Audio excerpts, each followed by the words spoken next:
So hello students, welcome to M S N C R T studies. And आज की इस video में मैं आपको बताऊंगा। बेसिकली आज की इस वीडियो होने वाली है थोड़ी सी लॉन्ग, क्योंकि आज की इस वीडियो में हम चैप्टर 11 से लेके चैप्टर 18 तक, ठीक है।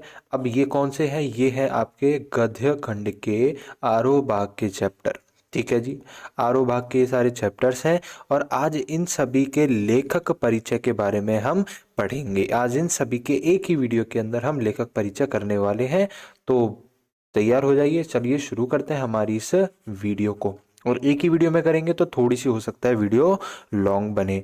तो अभी स्टार्ट करते हैं। सबसे पहले हम हमारे सबसे पहले चैप्टर नंबर 11, ठीक है जी।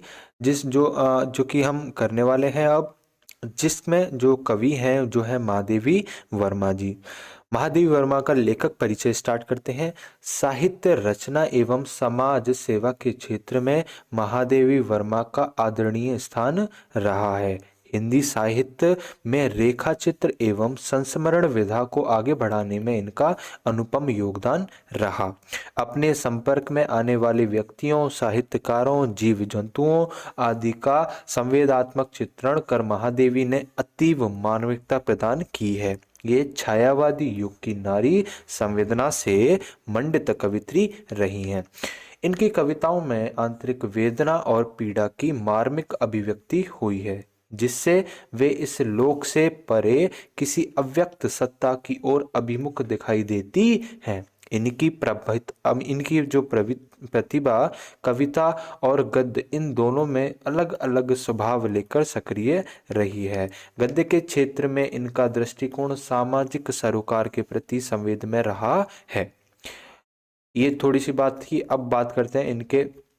महादेवी वर्मा का जन्म सन 1907 में फर्रुखाबाद उत्तर प्रदेश में तथा निधन सन 1987 ईस्वी में इलाहाबाद में हुआ, ठीक है। ये बाई मिस्टेक लग गया है। इनकी प्रमुख रचनाएं इस प्रकार हैं: निहार, नीराजा, रश्मि, संध्या गीत, दीपशिखा तथा यम काव्य संग्रह है। अतीत के चलचित्र, स्मृति की रेखाएं, पथ के साथी और मेरा परिवार संस्मरण रेखा चित्र, शंखरा की कड़ियां, आपदा, संकल्पिता, भारतीय संस्कृति के स्वर इत्यादि निबंध संग्रह। ये अब यहाँ पे क्या कि ये जो ज्ञानपीठ पुरस्कार, भारत भारती पुरस्कार तथा पद्म भूषण से सम्मानित हुई हैं। तो यहाँ पे अभी हमने क्या देखा जी? सबसे पहला महादेवी वर्मा के बारे में जो पहला पैराग्राफ था उसमें वो किस प्रकार से आगे बढ़ी, ठीक है, वो किस प्रकार का उनका व्यक्तित्व है, वो किस बारे में काम करती हैं, वो सारी चीजें बताई, ठीक है। उनके चित्रण का वर्णन किया यहाँ पे इस वाले ऊपर वाले पैराग्राफ में। नेक्स्ट इस वाले पैराग्राफ में क्या? उनका जन्म, उनकी निधन, उनकी मृत्यु, ठीक है, उनकी जो प्रमुख रचनाएं हैं वो कौन सी हैं और उनके पुरस्कार, वो सारी चीजें इसमें सम्मिलित की गई। तो ये था जी सबसे पहले महादेवी जी वी वर्मा के बारे में। नेक्स्ट हम चलते हैं चैप्टर नंबर 12, ठीक है जी। चैप्टर नंबर क्या है? राइट, चैप्टर नंबर 12 जो कि है जैनेन्द्र कुमार। तो अभी हम इनका परिचय देखेंगे। लेखक परिचय। हिंदी में प्रेमचंद के बाद सबसे महत्वपूर्ण कथाकार के रूप में प्रतिष्ठित जैनेन्द्र कुमार का जन्म सन 1905 में अलीगढ़ में हुआ। अब क्वेश्चन आपको इस तरीके से भी आ सकता है कि प्रेमचंद के बाद सबसे प्रतिष्ठित कथाकार के रूप में किसको अपनाया गया है, कौन प्रतिष्ठित है? तो हमें आंसर क्या लिखना है? जैनेन्द्र कुमार। लेखक परिचय में भी हमें इसी तरीके की पहली लाइन जो है हमें यहाँ लिखनी है। और उनका जन्म कब हुआ? सन 1905 ईस्वी में अलीगढ़ में हुआ। इन्होंने मैट्रिक तक की शिक्षा हस्तिनापुर से तथा उच्च शिक्षा काशी हिंदू विश्वविद्यालय से प्राप्त की। यहाँ तक इनका एक बेसिक इंट्रोडक्शन हो गया। अब बात करते हैं इनके आगे की जीवन की। गांधी जी के आह्वान पर अध्ययन छोड़कर असहयोग आंदोलन में सक्रिय हुए, ठीक है। अध्ययन इन्होंने छोड़ा गांधी जी के आदेश पर। गांधी जी ने कहा, आह्वान किया कि भाई आप आओ, तो इन्होंने क्या अध्ययन छोड़ दिया अपना और असहयोग आंदोलन में सक्रिय हो गए। आजीविका के लिए जैनेन्द्र जी ने स्वतंत्र लेखन को अपनाया। अब अपनी आजीविका चलाने के लिए इन्होंने स्वतंत्र लेखन अपनाया तथा अनेक पत्रिकाओं का संपादन भी किया। अनेक पत्रिकाएं जो है इन्होंने संपादित की। साहित्य अकादमी एवं भारत भारती पुरस्कार तथा पद्म भूषण सम्मान प्राप्त किया। अब यहाँ पे पिछले में भी हमने क्या देखा था कि जो है यहाँ पे भारत भारती पुरस्कार इनको भी मिला रखा है, पद्म भूषण से ये भी सम्मानित है, पर इनके पास एक क्या है, ज्ञानपीठ पुरस्कार है। यहाँ पर इनके पास कौन कौन से हैं, भारत भारती है, पद्म भूषण है, बट इनके पास साहित्य अकादमी पुरस्कार है। ठीक है, तो इनको इस तरीके से पुरस्कार मिले हैं। ये गांधीवादी चिंतन दृष्टि से प्रभावित रहे। भारतीय दर्शन के प्रखर चिंतक एवं मनोवैज्ञानिक के पाराखी जैनेन्द्र ने अपनी कहानियों एवं उपन्यासों में भी मनोवैज्ञानिक चेतना का प्रवर्तन किया। इनका निधन सन 1990 ईस्वी में हुआ। यहाँ पर इनके जो है मृत्यु की बात आ गई सन 1990। अगर इनका कार्यकाल पूछा जाए तो इनका कार्यकाल किस प्रकार निकालेंगे भाई, 1905 में जन्म हो गया, 1990 में इनकी जो है मृत्यु हो गई, इनका निधन हो गया, तो कितना आ गया जी, 85 ईयर्स का इनका क्या जो है कार्यकाल रहा। नाउ आगे बात की जाए जैनेन्द्र जी की प्रमुख रचनाएं। जैनेन्द्र की प्रमुख रचनाएं इस प्रकार हैं: सुनीता परख, आनाम स्वामी, त्यागपत्र, कल्याणी, जयवर्धन, मुक्तिबोध आदि उपन्यास। वातयन, एक रात दो चिड़िया, फांसी, नीलम देश की राजकन्या तथा पाजेब कहानी संग्रह तथा प्रस्तुत प्रश्न, जड़ की बात, पूर्वोदय, साहित्य का श्रेय और प्रेय, सोच विचार, समय और हम, निबंध संग्रह। इनकी तत्सत पाजेब, अपना अपना भाग्य आदि कहानियों को कालजीय रचना माना जाता है। तो अभी हमने किसका पढ़ा, जैनेन्द्र कुमार जी का पढ़ा। अच्छा, इनका चैप्टर कौन सा है, इनका चैप्टर है 12 आपकी आरोह भाग में, आरोह भाग 2 जो कि है क्लास 12th के लिए। ठीक है, क्लास 12th में हम आरोह भाग क्या पढ़ते हैं, 2 पढ़ते हैं। नेक्स्ट अब बात करते हैं चैप्टर नंबर 13। ठीक है, यस एक सेकेंड, तो चैप्टर नंबर 13 और अभी हम पढ़ रहे हैं धर्मवीर भारती जी के जीवन परिचय के बारे में। इनका चैप्टर है 13, किसमें, आरोह भाग 2 में। ठीक है, आरोह भाग 2 जो कि क्लास 12th की आपकी बुक है, वहीं से सारे लिए गए आपके एनसीईआरटी के ये सारे जो हैं लेखक हैं, जो भी एनसीईआरटी बुक में दे रखा है। तो चलो स्टार्ट करते हैं। सबसे पहले बात करते हैं लेखक परिचय की। लेखक परिचय: स्वतंत्रता साहित्यकारों में अग्रणी स्थान पर रहने वाले धर्मवीर भारती का जन्म इलाहाबाद नगर में सन 1926 ईस्वी में हुआ। वहीं से उच्च शिक्षा प्राप्त कर ये स्वावलंबी बने। अभ्युदय और संगम पत्रों का संपादन सहयोग करने के बाद ये प्रयाग विश्वविद्यालय में हिंदी प्रधानाध्यापक बने। कुछ समय बाद विश्वविद्यालय की नौकरी छोड़कर मुंबई चले गए और वहां धर्मयुग पत्रिका का संपादन करने लगे। इन्हें दूसरा सप्तक के कवियों में स्थान प्राप्त हुआ। इन्होंने अपनी रचनाओं में व्यक्ति स्वतंत्रता, मानवीय संकट तथा रोमानी चेतना को अभिव्यक्ति दी है। इनकी रचनाओं में सामाजिक चेतना के साथ संगीत लय मिलती है। इस विशेषता से ये रोमानी गीतकार माने जाते हैं। ठीक है, ये गलत है, तो इस विशेषता क्या है, ये रोमानी गीतकार माने जाते हैं। इन्हें पद्मश्री, व्यास सम्मान एवं साहित्य जगत के कई अन्य राष्ट्रीय पुरस्कार प्राप्त हुए। भारती जी का निधन सन 1997 में हुआ। तो ये था जी इनका छोटा सा लेखक परिचय। अब बात करते हैं इनकी रचनाओं के बारे में। इन्होंने कविता, कहानी, उपन्यास, निबंध, गीत नाट्य और रिपोर्टाज आदि सभी में अपनी प्रतिभा का परिचय दिया है। ठीक है, अब बात करते हैं इन्होंने क्या क्या बनाया है, क्या क्या इनकी रचना है। इनकी प्रमुख रचनाएं: कनुप्रिया पहली, दूसरा सात गीत वर्ष, तीसरा ठंडा लोहा, ये काव्य संग्रह है। सूरज का सातवां घोड़ा, गुनाहों का देवता उपन्यास है। अंधा युग गीति नाट्य है। मुर्दों का गांव, चांद और टूटे हुए लोग, बंद गली का आखिरी मकान, ठीक है ये, ठीक है, बंद गली का आखिरी मकान ये एक है। कहानी संग्रह, ठेले पर हिमालय, कहानी अनकहानी, पश्यन्ति, मानव मूल्य और साहित्य, ये क्या है, निबंध संग्रह है। ठीक है, तो ये क्या हुआ जी, ये किसका हमने किया, अभी ये हमने किया धर्मवीर भारती जी का लेखक परिचय, जो कि क्या है, चैप्टर 13 है। नेक्स्ट अब बात करते हैं चैप्टर नंबर 14। ठीक है, और ये चैप्टर नंबर 14 किसका है, ये है फणीश्वर। ठीक है, फणीश्वर नाथ रेणु, तो ये है इनका लेखक परिचय, जो कि चैप्टर 14 है।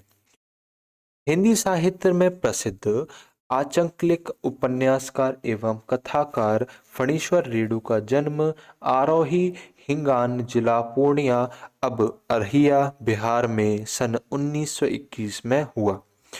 तो सबसे पहले जन्म को ध्यान किस तरीके से रखना है, हिंदी साहित्य में प्रसिद्ध आचलिक उपन्यासकार एवं कथाकार फणीश्वर रेणु का नाम औरही हिंगान। ठीक है, औरही हिंगना, जिला पूर्णिया, अब ये क्या है, औरही हिंगिया जो जिला पूर्णिया में है, और अब इसका नाम क्या है, अररिया। अब इसका नाम क्या कर दिया, अररिया, और ये कहाँ पे है, बिहार में। अब इनका जन्म कब हुआ, सन 1921 में हुआ। इनकी प्रारंभिक शिक्षा गांव में ही हुई। भारत छोड़ो आंदोलन में सक्रिय भाग लेने से पढ़ाई बीच में ही छोड़कर राजनीति में रुचि लेने लगे। इनका जीवन संघर्ष में रहा। ये प्रगतिशील विचारधारा के समर्थक तथा सामाजिक आंदोलन में सक्रिय रहे। साथ ही रचनात्मक साहित्य की ओर उन्मुख होकर नए तेवर देने में अग्रणी बने। इनका निधन सन 1977 ईस्वी में पटना में हुआ। रेणु जी की प्रमुख रचनाएं इस प्रकार हैं: मैला आंचल, परती परिकथा, दीर्घपता, जुलूस, कितने चौराहे उपन्यास, ठुमरी अग्निखोर, आदमी रात्रि की महक, एक श्रावणी दोपहर की धूप, कहानी संग्रह, क्षणजल, धनजल, वन तुलसी की गंध, श्रुति अश्रुति पूर्व संस्मरण, नेपाली क्रांति कथा, रिपोर्टाज। इनकी रचनाओं में मैला आंचल का अंचलकित दृष्टि से अनन्य महत्व है। तो ये था नेक्स्ट हमारे चैप्टर 14 फणीश्वर नाथ रेणु का लेखक परिचय। नेक्स्ट 15 चैप्टर 15 विष्णु खड़े। विष्णु खरे की ये जो है विष्णु राइट खरे। अब इनका लेखक परिचय करेंगे। समकालीन हिंदी कविता और आलोचना के वशिष्ठ साहित्यकार विष्णु खड़े का जन्म सन 1940 ईस्वी में छिंदवाड़ा मध्य प्रदेश में हुआ। इन्होंने हिंदी जगत को गहरी विचारात्मक कविताएं दी हैं, तो साथ ही बेबाक आलोचनात्मक लेख भी लिखे हैं। ये विश्व सिनेमा के गहरे जानकार हैं और पिछले कई वर्षों से सिनेमा की विधा पर लगातार गंभीर लेखन करते रहे हैं। ठीक है, ये एक पूरी लाइन है। विदेश प्रवास के दौरान प्राग के प्रतिष्ठित फिल्म क्लब की सदस्यता प्राप्त कर संसार भर की सैकड़ों फिल्म देखी। यहीं से उन्होंने सिनेमा लेखन प्रारंभ किया। दिनमान, जनसत्ता, हंस, कथादेश, नवभारत टाइम्स आदि पत्र पत्रिकाओं में इनका सिनेमा विषयक लेखन प्रकाशित होता रहा है। इन्होंने फिल्म को समाज, समय और विचारधारा की कसौटी पर कसने का प्रयास किया तथा अभिनय निर्देशन आदि का सूक्ष्म दृष्टि से विश्लेषण किया। अपने लेखन से इन्होंने हिंदी में सिनेमा विश्लेषण के अभाव को दूर किया। इनकी प्रमुख रचनाएं हैं: एक गैर रूमानी समय में, खुद अपनी आँखों से, सबकी आवाज़ के पर्दे में, पिछला बाकी, कविता संग्रह, आलोचना की पहली किताब आलोचना है, सिनेमा पढ़ने के तरीके, मरुप्रदेश और अन्य कविताएं, यह चाकू समय, काव्यवाला अनुवाद आदि। इन्हें हिंदी अकादमी सम्मान, शिखर मैथिली शरणगुप्त सम्मान, रघुवीर सहाय सम्मान आदि से पुरस्कृत होने का अवसर मिला है। तो ये था जी चैप्टर 15 विष्णु खरे के बारे में। नेक्स्ट अब हम पढ़ते हैं नेक्स्ट चैप्टर 16। ठीक है, तो अब हम क्या पढ़ रहे हैं जी, चैप्टर नंबर 16, जो कि क्या है, रजिया सज्जाद जहीर। ठीक है, तो अभी हम इनके बारे में क्या पढ़ेंगे, इनका लेखक परिचय। ठीक है, मूलतः उर्दू कहानी की लेखिका रजिया सज्जाद जहीर का जन्म सन 1917 ईस्वी में अजमेर में हुआ। उन्होंने इलाहाबाद से उर्दू में एमए की परीक्षा उत्तीर्ण की और सन 1947 में अजमेर से लखनऊ आकर वहां करामात हुसैन गर्ल्स कॉलेज में पढ़ने लगी। फिर उनकी नियुक्ति सन 1965 में सोवियत सूचना विभाग में हुई। आधुनिक उर्दू कथा साहित्य में इनका महत्वपूर्ण स्थान है। इन्होंने कहानी और उपन्यास के अलावा बाल साहित्य भी लिखा है। रजिया की कहानियों में सामाजिक सद्भाव, धार्मिक सहिष्णुता और आधुनिक संदर्भों में बदलते हुए पारिवारिक मूल्यों को उबारने का सफल प्रयास हुआ है।